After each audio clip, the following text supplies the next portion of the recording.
था विजयनगर साम्राज्य, तो विजयनगर साम्राज्य के जो इस नए शासक के विषय में जो बोर्ड पर आप लोग देख रहे होंगे, देवराज द्वितीय 1422 से 1446 तक इसने शासन किया। मैं आप लोगों को बता रहा था कि हर वंश में, हर शासक वंश में एक ऐसा शासक होता है जिसका शासन काल न केवल उस वंश के लिए बल्कि इतिहास के लिए एक अविस्मरणीय बन जाता है। और संगम वंश के इतिहास में भी, संगम वंश के इतिहास में भी देवराय द्वितीय का जो शासन काल था वो एक अविस्मरणीय घटना मानी जाती है। तो ये संगम वंश का महानतम शासक, संगम वंश का महानतम शासक देवराय द्वितीय को माना जाता है, महानतम शासक। ठीक है। दूसरा जान लीजिए, इसे इम्माड़ी देवराय के नाम से भी जाना जाता है। इम्माड़ी देवराय, देवराय द्वितीय को इम्माड़ी देवराय के नाम से भी जाना जाता है। इसने गज बेटकर, गज बेटकर की उपाधि धारण की। गज बेटकर, गज बेटकर का मतलब होता है हाथियों का शिकारी, हाथियों का शिकारी, गज बेटकर। तो इसने गज बेटकर की उपाधि धारण की थी। दूसरी बात, दूसरी जो महत्वपूर्ण बात है वो है कि इसने अपनी सेना में मुसलमानों को भर्ती किया। इसने अपनी सेना में, अब तक विजयनगर की सेना में मुसलमानों से परहेज किया जाता था, लेकिन देवराय द्वितीय ने पूरे प्रोफेशनल आधार पर मुसलमानों को, विशेषकर घुड़सवारों और तीरंदाजों को अपनी सेना में भर्ती किया। जो अगली महत्वपूर्ण बात है इसके विषय में, तो इसके शासन काल में फारसी यात्री अब्दुल रज्जाक, इसके शासन काल में फारसी यात्री अब्दुल रज्जाक विजयनगर आया था। इसी के शासन काल में पुर्तगाली यात्री नूनीज, पुर्तगाली यात्री नूनीज भी विजयनगर आया था। तो दो विदेशी यात्री अब्दुल रज्जाक और नूनीज विजयनगर आए थे। यह कला एवं साहित्य का महान संरक्षक था और स्वयं भी एक महान विद्वान था। इसने संस्कृत के एक महान पुस्तक महानाटक, इसने संस्कृत के एक महान पुस्तक महानाटक सुधा निधि, महानाटक सुधा निधि नामक ग्रंथ, संस्कृत के ग्रंथ की रचना की थी। अब आते हैं मल्लिक देवराय द्वितीय के बाद। तो देवराय द्वितीय के बाद मल्लिकार्जुन राजा बना। 1446 से 1465 तक इसने राज्य किया। 1446 से 1465 मल्लिकार्जुन एक अयोग्य एवं कमजोर शासक सिद्ध हुआ। इसके शासन काल में विजयनगर साम्राज्य के पतन की प्रक्रिया प्रारंभ हुई, लेकिन इसी दौर में एक महत्वपूर्ण घटना घटती है। मल्लिकार्जुन के समय में चीनी यात्री महुयान विजयनगर आया। चीनी यात्री महुयान विजयनगर आया था मल्लिकार्जुन के शासन काल में। अब आते हैं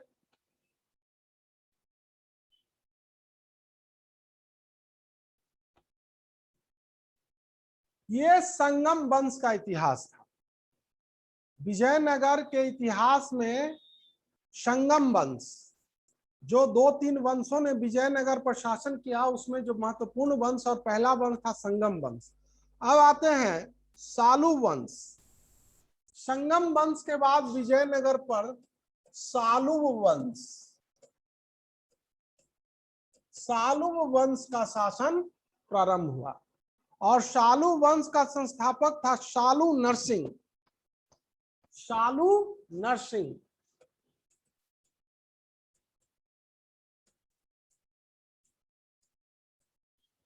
शालू नरसिंह,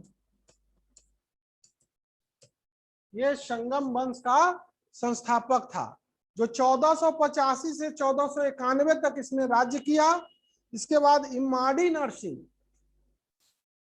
राजा बना, जिसने 1491 से 1505 तक शासन किया। शालू वंश के बाद विजयनगर पर एक और नए राजवंश का शासन स्थापित हुआ, जिसे तुलव वंश के नाम से जानते हैं। तुलव वंश, इस वंश का संस्थापक था वीर नरसिंह। इस वंश का संस्थापक था वीर नरसिंह, जिसने 1505 से 1509 तक शासन किया। वीर नरसिंह, वीर नरसिंह के बाद विजयनगर के एक महान दौर का प्रारंभ होता है। विजयनगर के एक महान दौर का प्रारंभ होता है जब वीर नरसिंह का छोटा भाई कृष्णदेव राय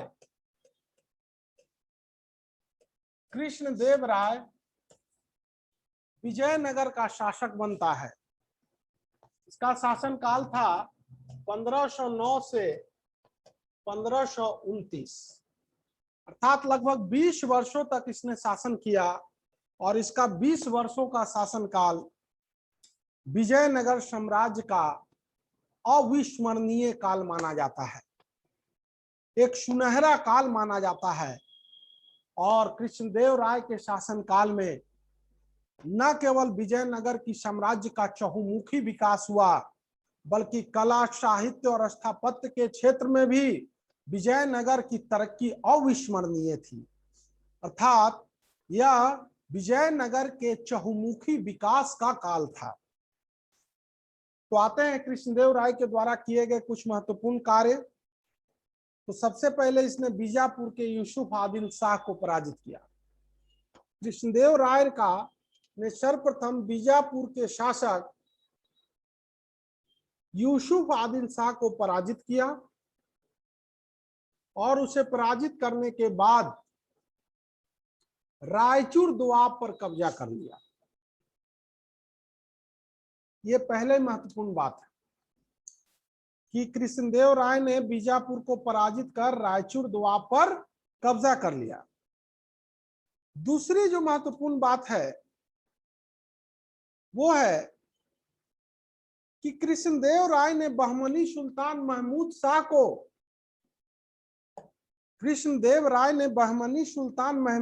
को कैद से मुक्त करवा के पुनः उसे बहमनी राज सिंहासन पर बिठाया। वास्तव में यह एक महान कार्य था, और उसके इस कार्य के कारण उसे यवन राज स्थापनाचार्य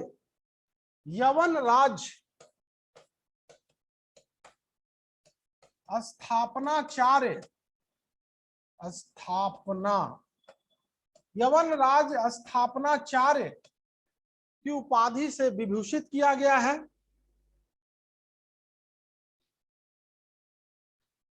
तो आप लोग समझ रहे होंगे, बड़ा इंपॉर्टेंट टॉपिक है जी कृष्णदेव राय। तो इसे यवन स्थापनाचार्य कहा जाता था। क्यों कहा जाता था आपने देखा, मैंने बताया। अब आगे चलते हैं। पुर्तगाली यात्री डोमिंगो पायस, पुर्तगाली यात्री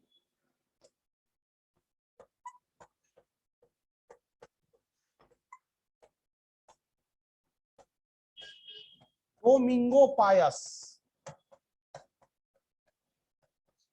एवं बारबोसा,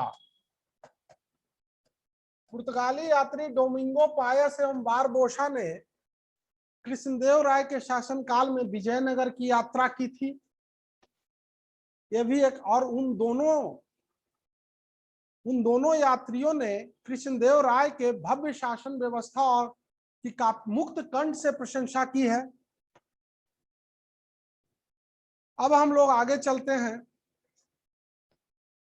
कृष्णदेव राय न केवल एक महान विजेता था, बल्कि यह कला एवं विद्या का महान संरक्षक भी था, और स्वयं भी एक महान विद्वान था। कहा जाता है कि कृष्णदेव राय का शासन काल तेलुगु साहित्य का स्वर्ण काल माना जाता है। तेलुगु साहित्य का स्वर्ण काल। कृष्णदेव राय स्वयं एक महान विद्वान था। इसने 2 महान ग्रंथों की रचना की, एक अमुक्त माल्यद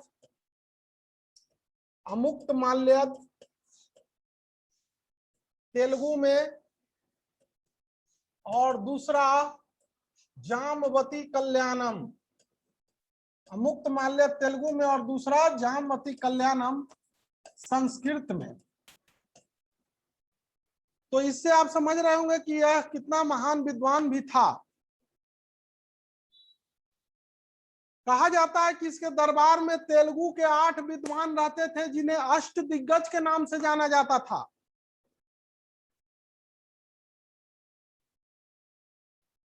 कृष्णदेव राय का दरबार तेलुगु के 8 विद्वानों से सुशोभित था, जिसे अष्ट दिग्गज के नाम से जाना जाता था। इन 8 विद्वानों में 2 काफी महत्वपूर्ण थे।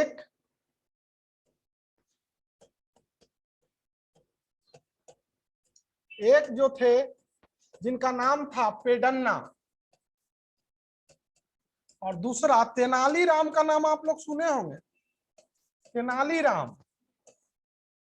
तेनालीराम अपनी हाजिर जवाबी से के लिए बड़ा ही मशहूर था। यह तेनालीराम कृष्णदेव राय के दरबार में भी रहता था।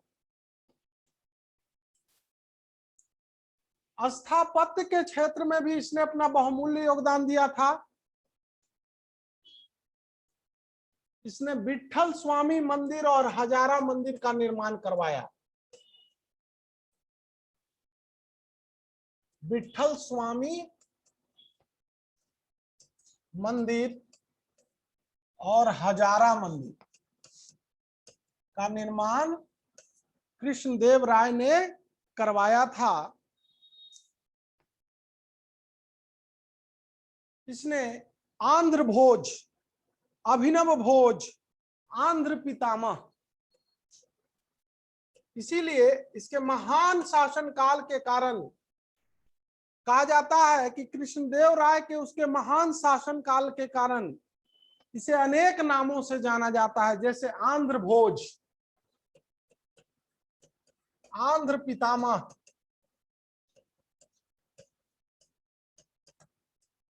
अभिनव भोज। जैसा कि मैंने आपको बताया था कि भोज परमार नाम का एक शासक उत्तर भारत में था, मालवा का, जो अपनी विद्वता और विद्वानों के प्रति अपने अनुराग के कारण इतिहास में अमर है। उसी प्रकार कृष्णदेव राय को उसकी विद्वता और विद्वानों के संरक्षण के कारण उसे आंध्र भोज कहा गया, आंध्र पितामह कहा गया, अभिनव भोज कहा गया। ठीक है।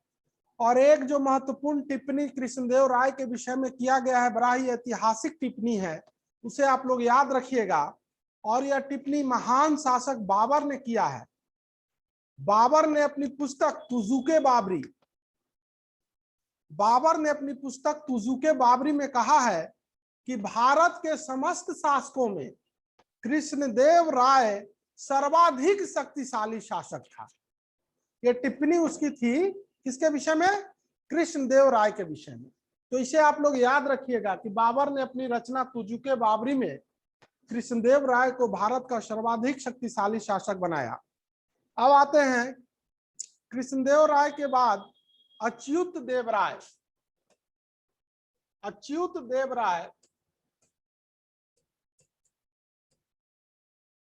कृष्णदेव राय के बाद अच्युत देव राय शासक बना विजयनगर का। यह कृष्णदेव राय का छोटा भाई था। इसके शासनकाल में पुर्तगाली यात्री नूनीज विजयनगर आया था, लेकिन यह एक कमजोर शासक था। अच्युत देव राय के बाद विजयनगर का नया शासक, अगला शासक बना सदाशिव।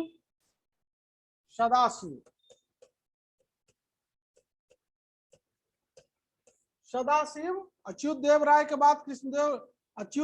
के बाद विजयनगर का नया शासक हुआ सदाशिव, जो 1542 से 1570 तक शासन किया। जान लीजिए, सदाशिव के शासन काल में वास्तविक शक्ति उसके मंत्री राम राय के हाथों में थी। राम राय एक बड़ा ही महत्वाकांक्षी व्यक्ति था। वो अनावश्यक रूप से दक्कनी राज्यों के आपसी मामले में हस्तक्षेप करता था और हस्तक्षेप करने के कारण वह अपना हितों को साधने में लगा रहता था। यद्यपि कुछ समय के लिए वो सफल रहा, लेकिन बाद में उसका यह कदम बड़ा ही आत्मघाती साबित हुआ।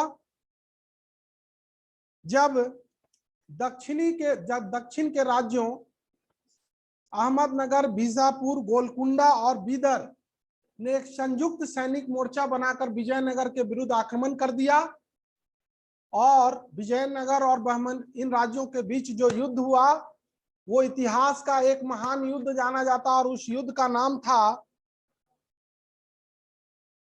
तालीकोटा का युद्ध। तालीकोटा का युद्ध, तालीकोटा के युद्ध को हम राक्षसी तंगड़ी का युद्ध भी कहते हैं। राक्षसी तंगड़ी, तालीकोटा के युद्ध को हम राक्षसी तंगड़ी का युद्ध भी कहते हैं। यह 23 जनवरी 1565 में लड़ा गया और इस युद्ध में विजयनगर की बुरी तरह हार होती है।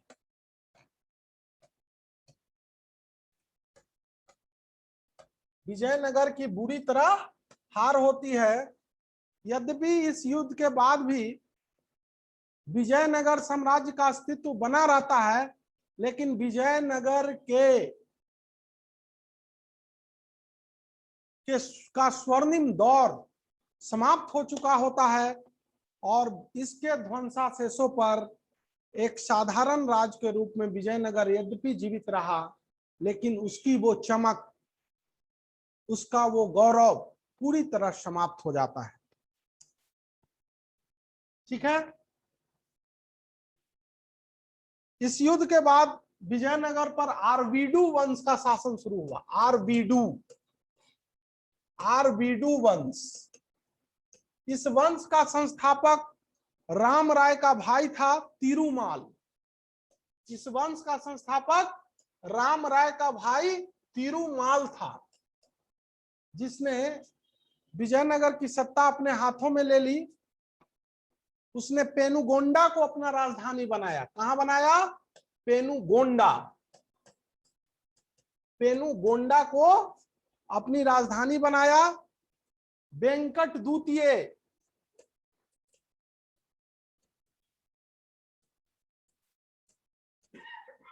इस वंश का अंतिम महान शासक हुआ। अंतिम महान शासक वेंकट द्वितीय। कहा जाता है कि वेंकट द्वितीय स्पेन के राजा फिलिप द्वितीय के साथ पत्र व्यवहार, पत्राचार करता था। अर्थात इसने स्पेन के राजा के साथ इसका लगातार पत्राचार होता है, जिससे यह स्पष्ट होता है कि वेंकट द्वितीय काफी पढ़ा लिखा शासक था। इसी वेंकट द्वितीय के शासन काल में राजा अडयार ने मैसूर राज्य की स्थापना की थी। मैसूर नामक एक नए राज्य की स्थापना की थी। आगे चलकर मैं आपको आधुनिक भारत में इस मैसूर राज्य का इतिहास पढ़ाऊंगा, जब हैदर अली और टीपू सुल्तान यहाँ के शासक बने थे। ठीक है, धन्यवाद। आज मैं अपना क्लास यहीं पे समाप्त करता हूं। अगला क्लास होगा विजयनगर का प्रशासन और बहमनी साम्राज्य। धन्यवाद। अगर किसी को कोई सवाल है तो पूछ लीजिए। ठीक है, बोलिए।